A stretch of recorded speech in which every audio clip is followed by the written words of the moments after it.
మొత్తం నాన్నే ఈ సృష్టి లేరు, లారీ నచ్చులు లేదు, అడ్లు పోవులు లేదు, రైతుకి ఏం లాభం లేదు, గిట్టుబాటు లేదేం, అడవులు లాగోడి మసాలా ఆన్లైన్, ఈ రైతుకి ఏం లాభం ఉన్నది?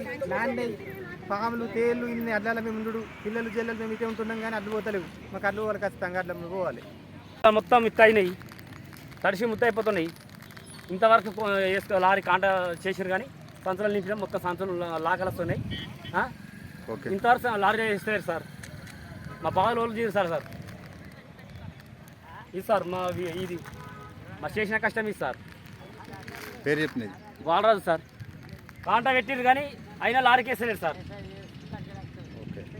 కావాలి మొత్తం చిరిగిపోయింది సార్. 2 నెలలు అవుతుంది. 2 నెలలు చింతే సార్.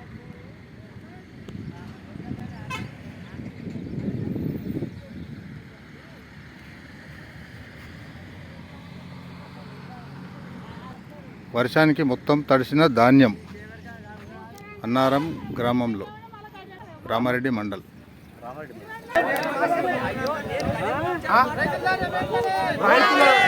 రైతు ధాన్యం కొనాలి వెంటనే. వాళ్ళు వర్షాలు పడుతున్నాయి, మొదలు వస్తున్నాయి. 3-4 రోజుల వారం రోజుల ఇప్పటికి నింపిన వాటిలే లారీలు అసలు రైతులు ఇబ్బంది పడుతున్నారు. అప్పుల బాగా గురిపెట్టుకుంటున్నారు. ఎట్లా ఏం కాదా? రేవంత్ రెడ్డి కొంటాడా, ఏ ప్రభుత్వం కొంటుందా? కొనుర్రి వడ్లు, మాకు లారీలు పంపాలి ఖచ్చితంగా. ఇన్ని పోతే దండం పెడతాం, తుర్తి దండం పెడతాం. ఏ పార్టీ రాజకీయం అవసరం లేదు. రైతులు ముఖ్యము, రైతులకు కాపాడాలి. ఏ ప్రభుత్వమైనా దండం పెడుతున్నా, లేకపోతే మొత్తం అడ్లు మొత్తం కాలు పెడతాము. అది ఎమ్మెల్యే తరఫున, హోమ్ మినిస్టర్ తరఫున కాలు పెడతాం. రైతులు వడ్లు నింపి చాలా రోజులు అవుతుంది. టైం పట్టింది, కూడా టైం పట్టింది. గత 2 నెలలు అవుతుంది. 2 నెలల నుంచి మేము కావాలి రోజు డైలీ చూస్తూనే ఉన్నాము. కవర్లు చిరిగిపోయినాయి, అయినా కాంట వేయలేదు. కాంట నిన్న కాంట అయినాయి. కొందరి ఒక 15 రోజుల ముందు కాంట అయినాయి. మొలకలు వచ్చేస్తున్నాయి. ఇంతవరకు అసలు వడ్లు తీసుకోవట్లేరు. పట్టించుకున్న మానవులు ఎవరు లేరు.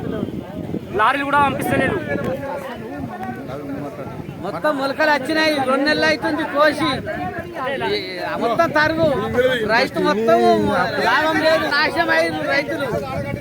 ఏం లాభం లేదు, ఏం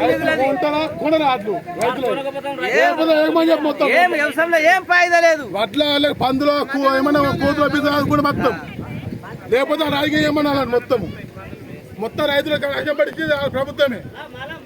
ఏం కొంటున్నా రేట్లు మా మీద పడవ వాళ్ళ మీద సంజీ ఏమంటే